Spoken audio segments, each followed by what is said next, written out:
ஆடாதடா ஆடாதடா மனிதா, ரொம்ப ஆட்டம் போட்டா அடங்கிடுவ மனிதா.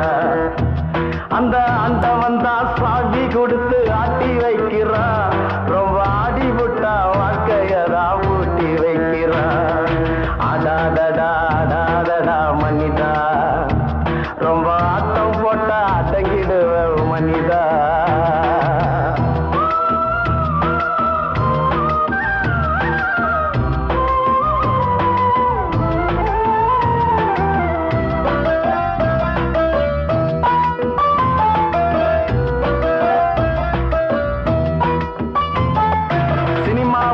காதலிச்சா ரசிக்குதப்பா உள்ளம், நிஜ வாழ்க்கையில காதலிச்சா பறிக்குதப்பா பள்ளம். பிறக்கிறப்ப தலையில தான் எழுதி வச்சதப்பா, ஒரு பொண்ணு ஆணும் இஷ்டப்பட்டா அதுவும் என்ன